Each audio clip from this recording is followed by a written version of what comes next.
This meeting is being recorded. Halo teman-teman, hari ini saya akan membuat tutorial untuk mengolah data.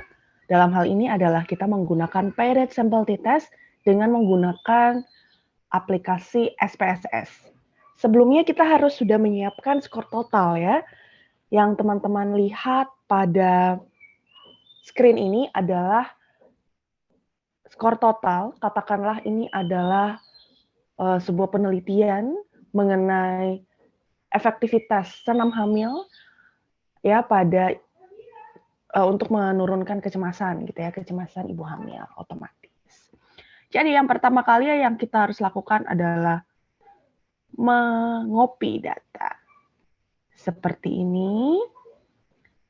Lalu kita buka file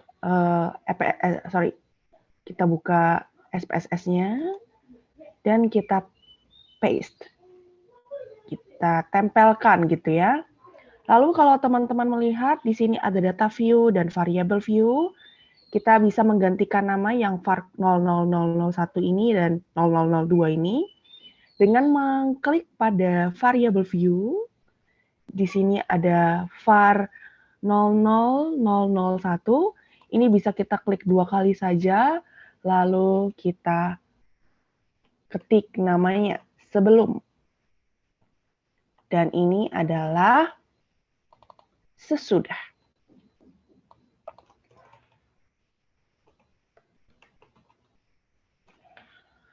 Lalu pada data view teman-teman melihat di belakang ini ada 2 angka di belakang koma ya. Ini bisa dihilangkan dengan klik pada variable view, nanti di bagian desimal ini ada 2, lalu kita tinggal ganti dengan 0. Oke. Nah, di sini ada measure atau pengukuran. Di sini nanti bisa dipilih ya.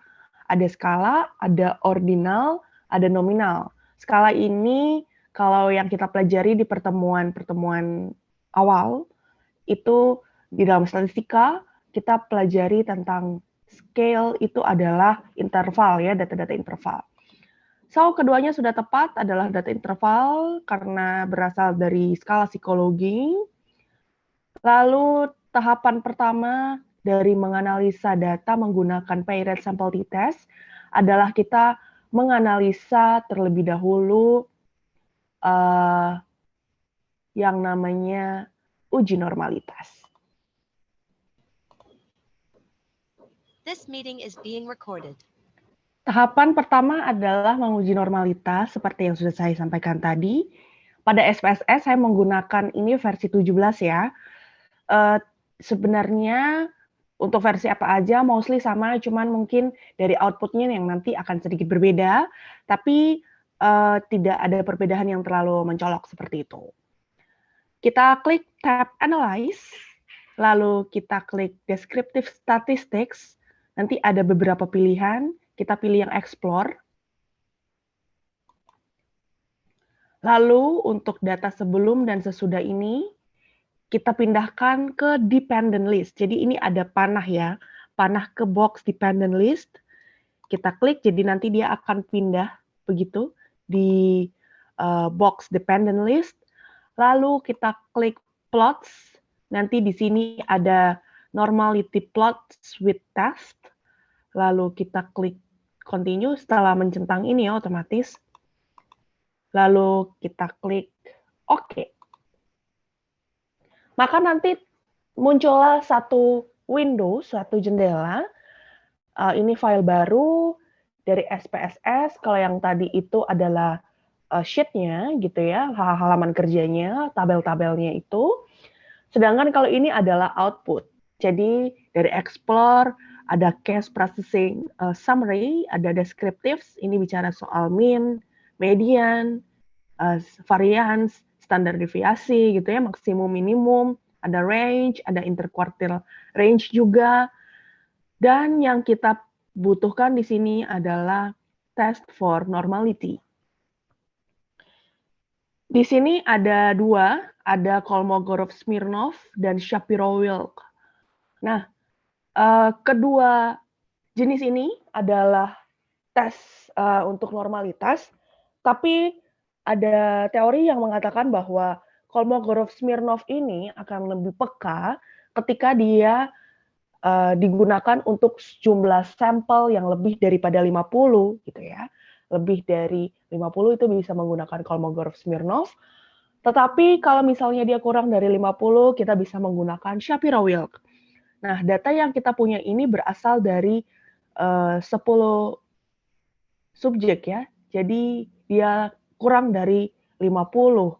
Sehingga yang kita lihat nanti adalah yang Shapiro-Wilk ini.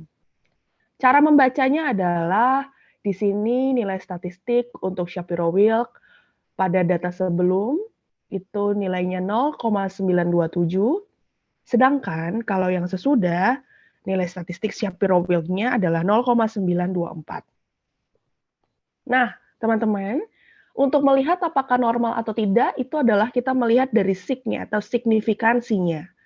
Di sini, untuk signifikansi pada data sebelum, itu nilainya 0,421, sedangkan pada data sesudah itu nilai signifikansinya sebesar 0,393.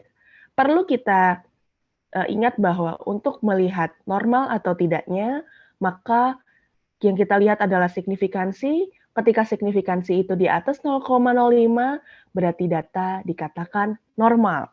Gitu ya. Ini cara membacanya sama seperti yang Kolmogorov-Smirnov. Gitu ya. Jadi yang kita lihat adalah signifikansinya. Semakin di atas 0,05, maka disebut juga normal. Sehingga kalau kita lihat pada hasil ini, pada sebelum dan sesudah, itu karena signifikansinya di atas 0,05, maka data sebelum dan sesudah diberikan senam hamil, ini dapat dikatakan normal, seperti itu. Karena datanya normal, maka kita bisa menggunakan independent sample t-test, paired sample t-test, karena dia related sample ya. Kalau tidak, maka ini kita bisa pakai two related sample, gitu ya. Kalau tidak normal, gitu, karena dia datanya normal, maka kita pakai paired sample t-test. Caranya adalah click analyze, bisa di file output, tidak masalah. Lalu kita ke bagian compare means. Ini ada means, ada one sample t-test, ada independent sample t-test, ada paired sample t-test, ada one way ANOVA. Kita pilih yang paired sample t-test. Nah, ini sudah muncul box dialog untuk paired sample t-test. Lalu kita pindahkan kedua data ini sebelum dan sesudah ke box paired variables.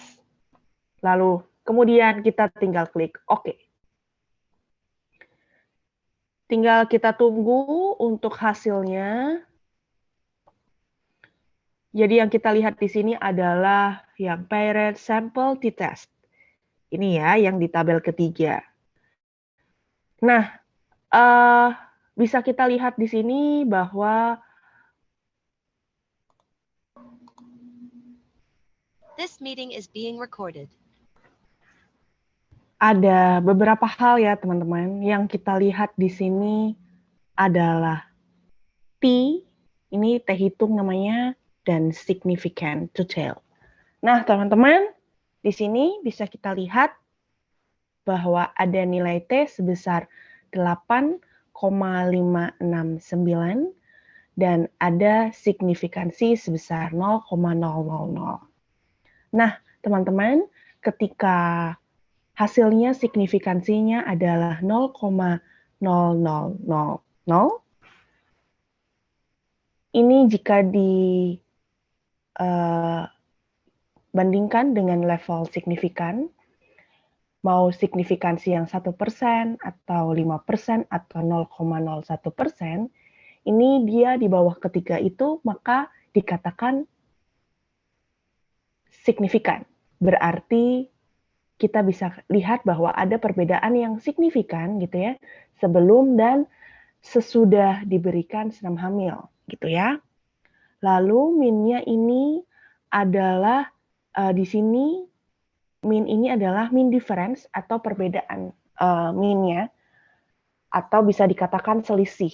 Selisih min dari sebelum dan sesudah itu nilainya 15,5. Kalau kita lihat pada Parrot Sample Statistics, ini sebelumnya kecemasan ibu hamil itu rata-ratanya 34,9. Tetapi ketika diberikan senam hamil, itu menjadi, sesudah diberikan senam hamil ini ya datanya, menjadi 19,40. Sehingga kalau kita bisa katakan, karena 34,9 lalu menjadi 19,4, ini berarti terjadi penurunan. Sehingga dengan kata lain kita bisa mengatakan bahwa senam hamil ini efektif untuk menurunkan kecemasan ibu hamil. Oke, itu sedikit yang bisa saya sampaikan teman-teman mengenai cara menguji data menggunakan Parrot Sample T-Test di SPSS. See you!